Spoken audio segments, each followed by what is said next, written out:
Hey everyone, and welcome. Today, we are diving deep into the heart of ancient Indian thought.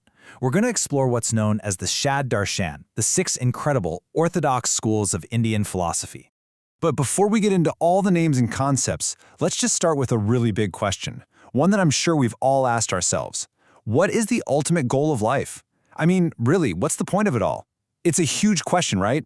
But it's actually the perfect frame for everything we're about to cover.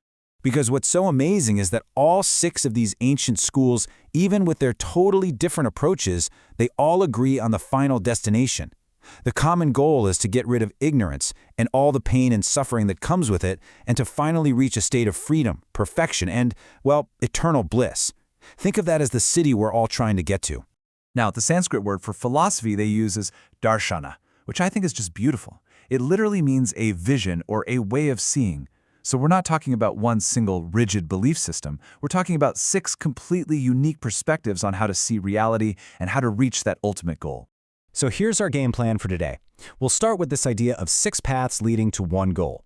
Then we'll break them down, looking at the paths of logic and the atom, then consciousness and matter, and finally ritual and the self. And we'll wrap it all up with a really practical guide, the Eightfold Path. All right, let's dive in. These 6 schools are known as Astika systems, or the orthodox schools, and all that means is that they all accept the authority of the Vedas, these super ancient texts that kind of serve as the common ground for all the different paths we're about to walk. Okay, so take a look at this. What's really cool is how these 6 schools naturally form 3 pairs. You've got Nyaya and Vaisheshika, which are all about logic and the physical world. Then you have Sankhya and Yoga, which focus on consciousness and the mind. And finally, there's Mimamsa and Vedanta, which are both dedicated to figuring out what those Vedic texts are actually saying. So let's start with that first pair, Nyaya and Vaisheshika. Honestly, the best way to think about them is like an investigator's toolkit. They're designed to help us understand the external, material world around us. And the key thing to get is that they're a team.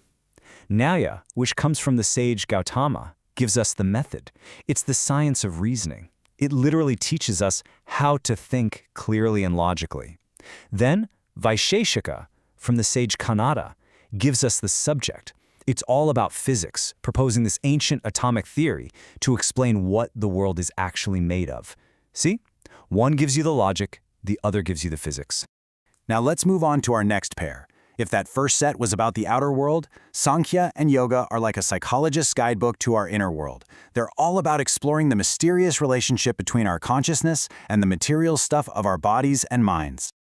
Now, Sankhya is fascinating. It's possibly the oldest of all these schools, and its core idea is something called dualistic realism. It basically argues that to understand the universe, you have to recognize 2 completely separate, independent realities. And this breaks it down perfectly. On one side, you have Purusha. This is the unmanifest reality. It's pure consciousness, the silent, unchanging witness that's just there. And on the other side, you have Prakriti, the manifest reality. This is all the stuff, primordial matter. It's the active source of everything we see and touch, even our own thoughts and our ego. This leads us to maybe the most famous partnership in all of philosophy. Sankhya gives you this incredible map of reality, this amazing theory. But you're left wondering, okay, great, but how do I actually experience that? Well, that's where yoga comes in. Yoga, from the great sage Patanjali, provides the hands-on, practical discipline you need to actually realize that you are the Purusha, separate from the Prakriti, and that's how you achieve liberation. Our final pair, Mimamsa and Vedanta, takes us out of the lab and the psychologist's office and straight into the scholar's library. Both of these schools are all about interpreting the Vedas, but they look at completely different sections.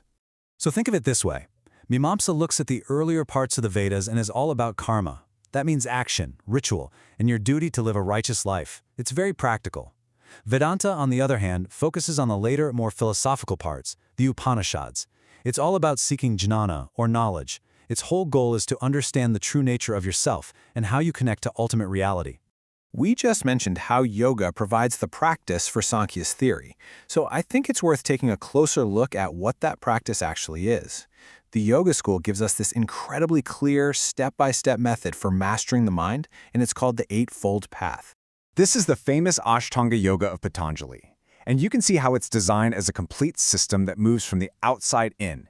It starts with your ethics, how you relate to the world, then it moves to your personal habits, then your body and your breath, and then it goes deeper and deeper into the mind, all the way to the final step, samadhi, which is the state of total union with your true self. He says it all, doesn't it?